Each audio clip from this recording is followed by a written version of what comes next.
2,000 years ago, before the sun had touched the hills of Rome, an old man opened his eyes in a cold tent on the frozen edge of the empire. His body ached. His enemies were closer than his friends. His own son had betrayed his trust.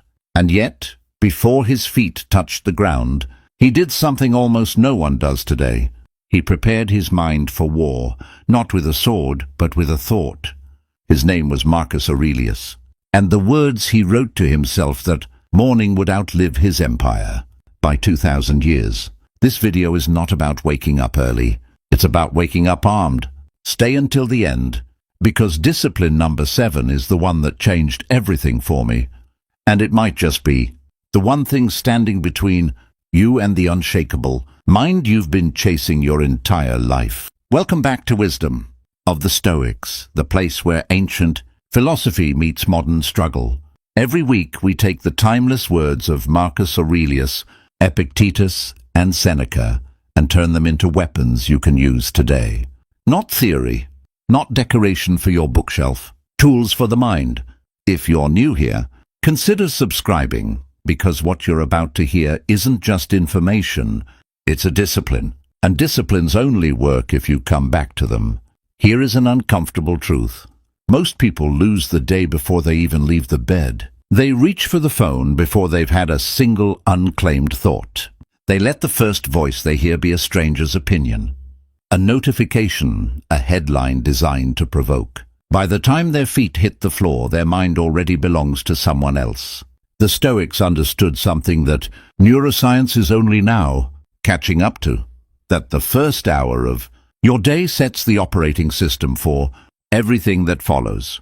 Marcus Aurelius, the most powerful man on earth, still took time each morning to talk to himself before the world could talk at him. Epictetus, born a slave, used his mornings to train the one thing no master could ever chain, his mind. Seneca, surrounded by the corruption of Nero's court, protected his mornings like a soldier protects a border. None of these men had easy lives. None of them had the luxury of naive optimism. What they had was a system, a set of disciplines they returned to, morning after morning, that built something inside them no external force could break.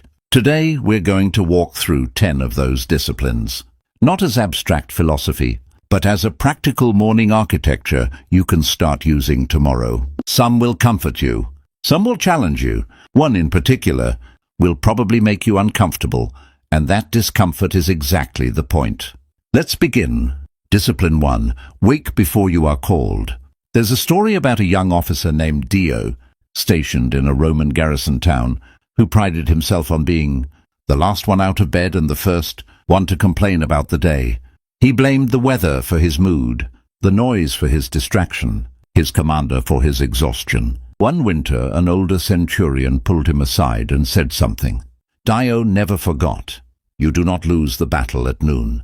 You lose it in the moment you let the bed decide who's in charge. Marcus Aurelius wrote himself nearly the same lecture, almost word for word, in the opening pages of his private journal.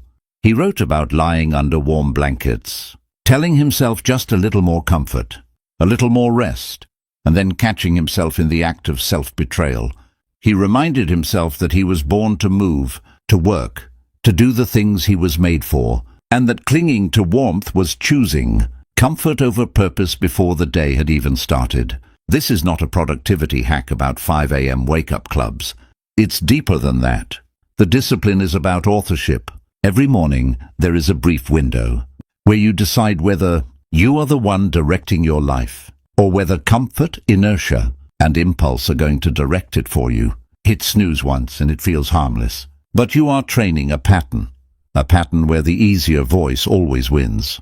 The Stoic wakes not because mornings are magical, but because the first decision of the day is a rehearsal for every decision after it. If you can override the pull of comfort at 6 a.m., you have already proven to yourself that you can override it at noon, when temptation, laziness, or fear show up wearing a different face.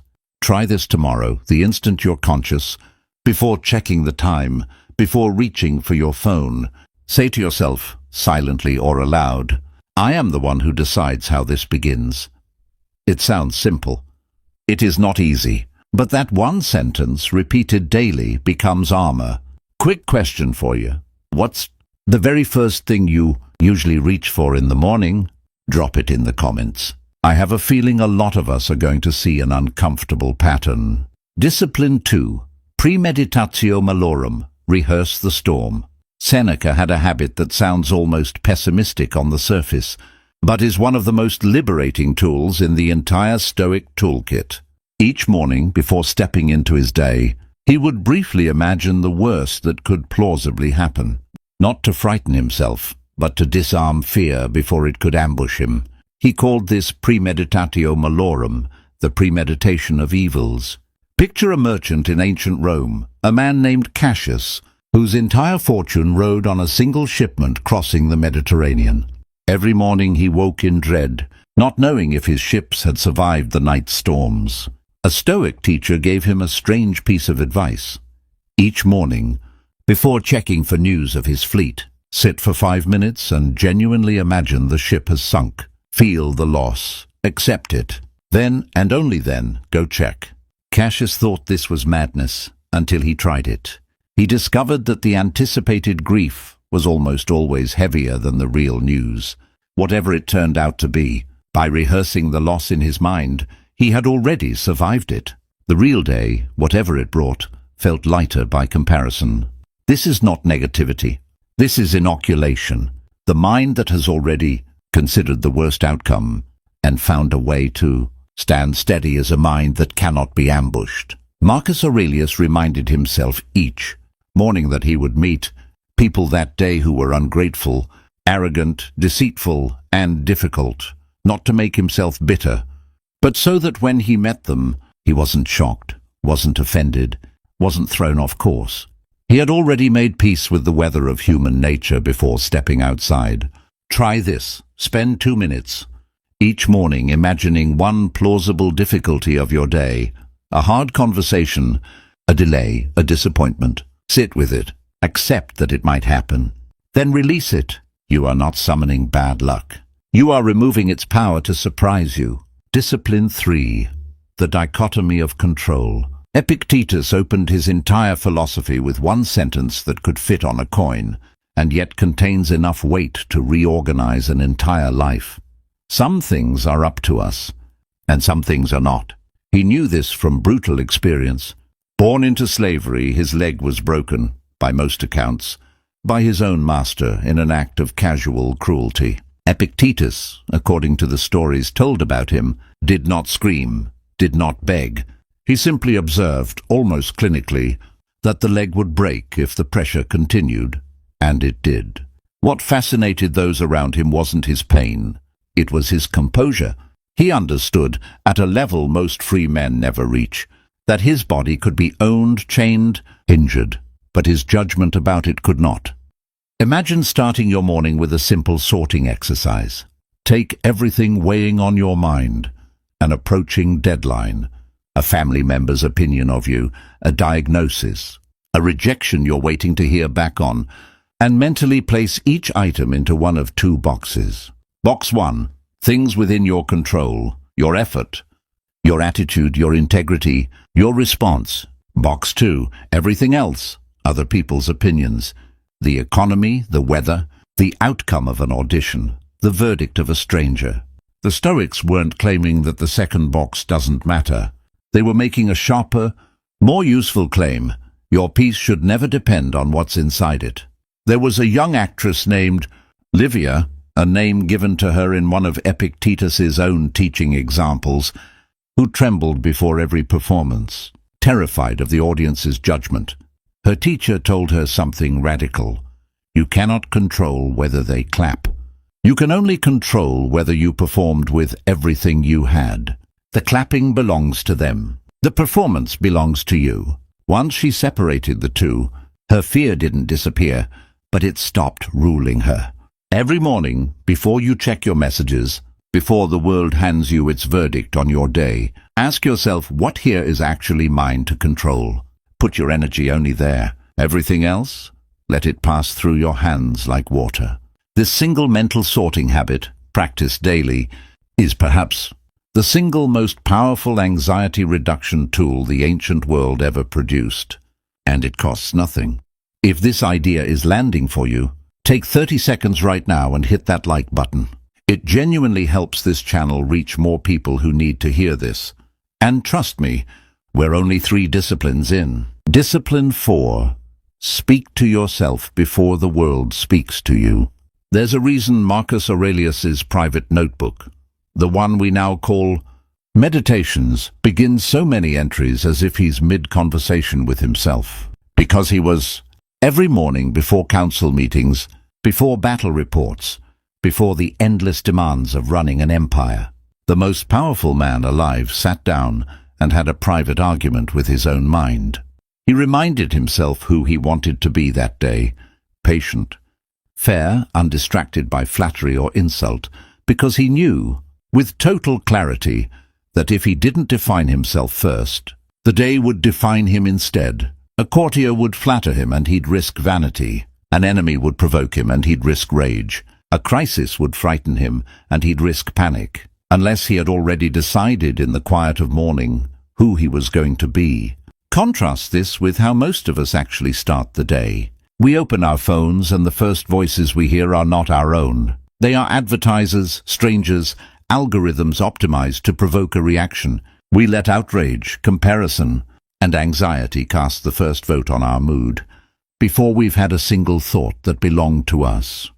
There's an old story, likely more parable than history, of a young Stoic student named Nicholas who complained to his teacher that his days always went badly. The teacher asked him a simple question: whose voice do you hear first each morning, yours or everyone else's? Nicholas admitted it was never his own. The teacher told him, then it is not surprising that you live a life written by other people. The discipline here is simple to describe and hard to practice. Before you consume a single input from the outside world, generate one from the inside. It can be a single sentence. Today I will not be provoked easily. Today I will do my work well, regardless of who notices. Today I choose patience before I choose reaction. Write it if it helps. Say it if it helps. But claim the first voice of your day as your own, because whoever speaks first in your mind tends to set the tone for everyone who speaks after. Discipline 5. View from above. One of the most striking mental exercises Marcus Aurelius returned to again and again was something scholars now call the view from above. He would imagine rising, mentally, above his own life, above Rome, above the empire, above the entire spinning earth, until his palace, his enemies, his aching joints, and his mountain of unread reports shrank into specks on a small blue stone floating in darkness. From that height, the insult from a senator that morning seemed almost comic in its smallness. The argument with a friend, the delayed correspondence, the political maneuvering he'd have to face by noon, all of it, seen from that impossible altitude, lost its grip on his chest. This wasn't escapism. Marcus wasn't trying to pretend his problems didn't exist. He was recalibrating scale. Human beings are terrible at judging the actual size of our problems while we're standing inside them. Our conflict with a coworker feels enormous at 8 a.m. and forgettable a decade later. But we rarely borrow that decade's perspective in the moment we need it most. Picture a woman named Helena, a wealthy widow mentioned in the letters of Stoic teachers of the era, consumed with anxiety over a social slight. A friend who hadn't invited her to a gathering. She spun in circles over it for days. A philosopher she consulted told her to imagine, just for a moment, the whole of Rome from the height of a hawk in flight, every house the same size, every argument the same size, every grudge equally invisible from that height. Slowly, she said, the sting of the slight began to shrink to its true size. Nothing. Try this in the mornings, especially on days that feel heavy before they've even begun. Close your eyes. Picture your home from above, then your street, your city, your country, the curve of the earth itself, hanging in silent black space. Then imagine zooming back down, through the clouds, to your street, to your room, to yourself, carrying that scale with you. Whatever is waiting for you today, you now know its true size. Most of it is smaller than it feels. Discipline 6. Do the hard thing first. Seneca had little patience for people who arranged their lives around comfort. He wrote to his friend, Lucilius, about the fact that most men fear labor not because it is truly difficult, but because they've trained themselves, day after day, to avoid it. And the avoidance itself is what turns simple effort into something they dread. There's a well-known Stoic teaching, principle sometimes illustrated through the figure of a young soldier named Titus, freshly enlisted, who dreaded the brutal morning drills, running in armor before dawn, up steep hillsides, under the barked orders of a centurion who seemed to enjoy his suffering. Titus complained to an older soldier that he hated mornings, hated the drills, hated the exhaustion before the sun had even risen. The older soldier gave him an answer that has echoed through military and Stoic tradition alike. The hill doesn't get smaller because you complain about it, but you get stronger because you climbed it anyway. The discipline of doing the hard thing first is deceptively simple. Most of us structure our mornings around ease, check messages, scroll a little, ease into the day, and save the difficult task, the hard conversation, the demanding project, for later, which quietly becomes never or under stress, at the last possible moment. The Stoics inverted this completely. They treated difficulty as a kind of training equipment for the will, something to be sought early, deliberately, while your discipline is freshest and your excuses haven't yet had time to multiply. Every hard thing avoided in the morning doesn't disappear. It waits for you, usually at the worst possible hour, now heavier with the added weight of dread. Ask yourself, tomorrow morning, what is the one task I am most tempted to postpone today? Do that first. Not because suffering is virtuous for its own sake, but because a mind that has already conquered its hardest task by 9 a.m. moves through the rest of the day with a quiet, earned confidence that no amount of comfort could ever produce. Curious how many of you already do this, instinctively. Comment below with the one task you always try to knock out first. I read every single one, and I want to see how many hard thing first people are watching this right now. Discipline 7. Negative visualization of what you already have. Here is the discipline that, if I'm honest with you, rearranged something inside me the first time I truly understood it. We spend our mornings, most of us, silently cataloging what we lack. The body that isn't fit enough, the bank account that isn't full enough, the relationship that isn't perfect enough. We wake already in a posture of deficiency, measuring the gap between where we are and where we imagine we should be. The Stoics practiced something almost the exact opposite, and it is far stranger and far more powerful than ordinary gratitude journaling. Each morning they would briefly imagine the loss of what they already had, not to become anxious, but to restore its value. Picture your own hands capable of movement, and imagine, just for a moment, that you had woken up without them.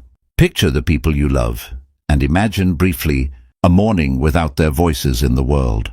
Picture your own breath, and imagine it taken. This is uncomfortable by design. Marcus Aurelius reminded himself more than once that everything he had, his position, his family, his very body, was on loan from a universe that owed him nothing and could reclaim it at any moment. Without apology, without warning, rather than filling him with dread, this thought filled him with a fierce, clear-eyed appreciation for what was, in that exact moment, still his. There's a story, likely apocryphal but instructive, of a wealthy Roman named Fabius, who had grown numb to his own fortune, his health, his family, his estate, until he watched a childhood friend lose everything in a single fire. Fabius returned home that night and, for the first time in years, actually saw his own sleeping children, his own working legs, his own breathing chest, as if seeing them for the first time. He later told his teacher that the fire had taken his friend's house and somehow given him back his own life. You do not need a tragedy to access this clarity. You only need 5 minutes each morning, and the willingness to sit with an uncomfortable thought on purpose. Picture, briefly and specifically, losing something or someone you have stopped noticing. Then open your eyes to the fact that today you have not lost it. That gap between imagined loss and present reality is where gratitude stops being a platitude and becomes something closer to reverence. This discipline alone, practiced consistently, has been shown across modern psychological research to meaningfully shift baseline mood and reduce the numbing effect we call hedonic adaptation. The Stoics discovered it 2,000 years before anyone put it in a peer-reviewed journal. Discipline 8. Prepare for the ingratitude of others. This one stings a little, but Marcus Aurelius insisted on it every single morning. And I think that insistence is exactly why he remained so steady in a world full of betrayal. He reminded himself before leaving his tent that he would encounter people that day who were selfish, ungrateful, dishonest, jealous, or unkind, and he told himself plainly that this was not a flaw in the universe, but simply what happens when you live among human beings. Some, he wrote, don't even understand right from wrong. Others act badly out of ignorance rather than malice. None of it, he decided in advance, would be allowed to disturb his own conduct, because their failures belonged to them, not to him. This is not cynicism. It's armor against a very specific kind of wound, the wound of expecting fairness from a world that never promised it. Consider a young administrator, referenced in Stoic teaching examples, who worked tirelessly for a superior who took credit for every success and blamed his staff for every failure. He came to his teacher furious, ready to quit, consumed by the injustice of it. His teacher didn't tell him the injustice wasn't real. He told him something harder. You are shocked because you expected gratitude. Expect nothing, and you will never again be ambushed by its absence. Do good work because it is who you are, not because you expect applause for it.